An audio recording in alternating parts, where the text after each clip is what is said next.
শীতের সকালে good morning জানিয়ে সবাইকে চলে এলাম নতুন রেসিপিতে।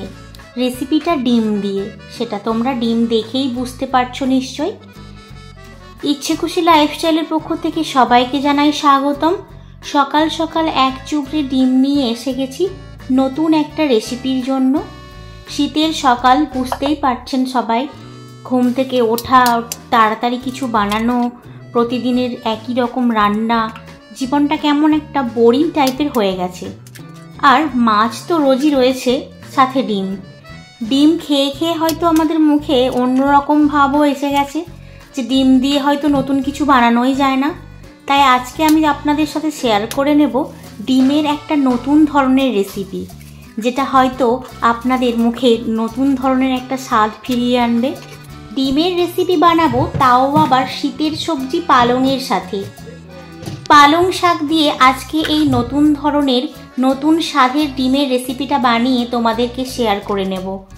প্রথমেই ডিম কয়েকটা ফাটিয়ে নিয়েছি, তোমরা দেখতে পাচ্ছ।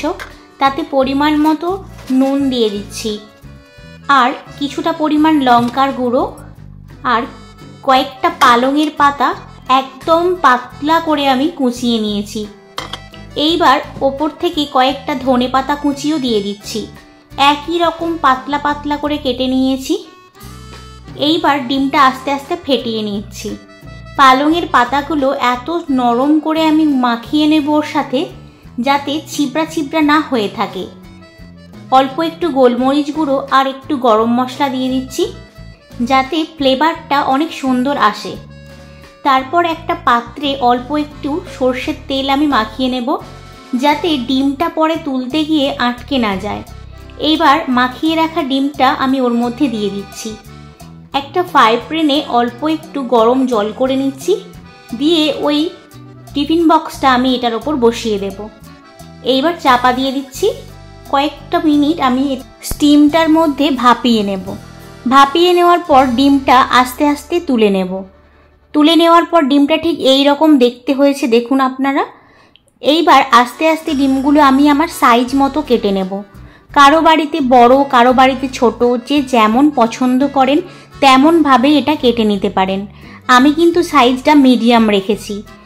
এইবার ফ্রাই প্যানে তেল গরম করে একটা একটা করে ওই কেটে রাখা ডিমগুলো আমি ভেজে নেব। যেহেতু পালংয়ের পাতা রয়েছে, তাই স্লো আঁচে ডিমগুলো ভেজে নিতে হবে, না হলে হয়তো সবুজ গন্ধ উঠতে পারে।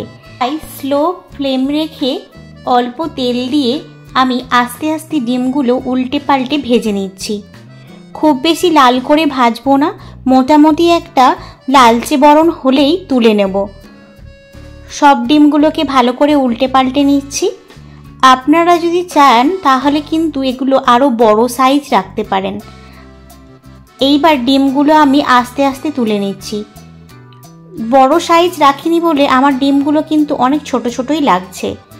এইবার কড়াইতে অল্প 5 ফোড়ন আর কাঁচা লঙ্কা দিয়ে 5 ফোড়নটাকে ভালো করে লালচে করে ভেজে নিয়ে ওপর থেকে পেঁয়াজ কুচি আর পেঁয়াজ কলির কুচি আমি দিয়ে দিচ্ছি। পরিমাণ মতো লবণ দিয়ে এটাকে আমি ভালো করে লালচে করে ভেজে নেব।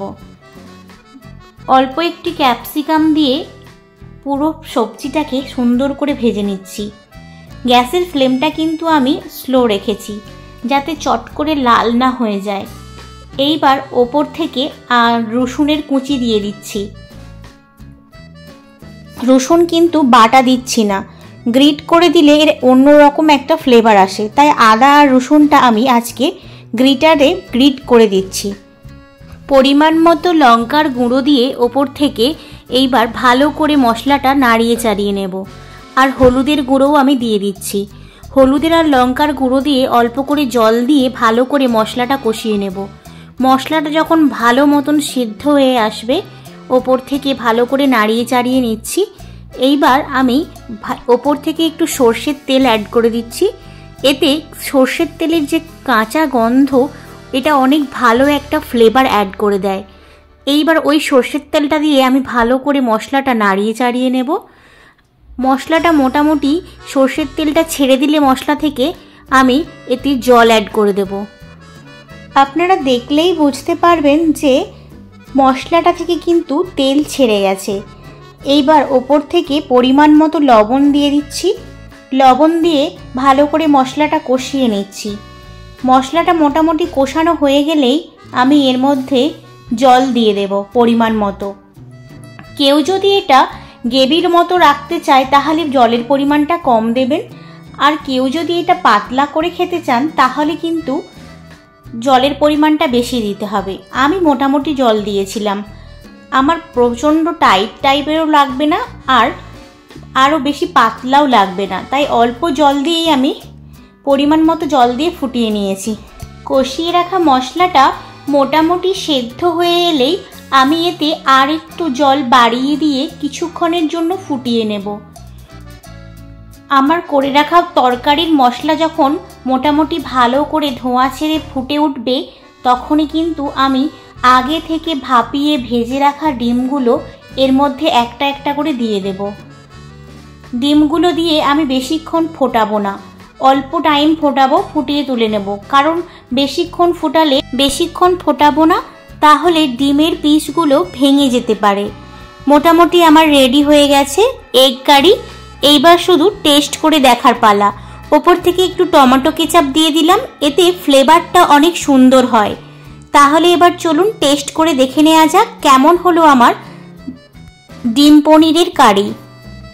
রেসিপিটা কেমন লাগলো অবশ্যই কমেন্ট করে জানাবেন, কারণ আপনার কমেন্ট পেয়েই তবেই তো আমি উৎসাহী হব আবার নতুন কোনো রেসিপি বানানোর। আপনি যদি আমার চ্যানেলে নতুন হয়ে থাকেন তাহলে অবশ্যই চ্যানেলটা সাবস্ক্রাইব করে দেবেন, আর একটা লাইক তো অবশ্যই। চলে যাচ্ছি আজকের মতো, দেখা হচ্ছে পরের ভিডিওতে। চলে আসবো নতুন কোনো একটা রেসিপি নিয়ে। আজকের মতো টাটা।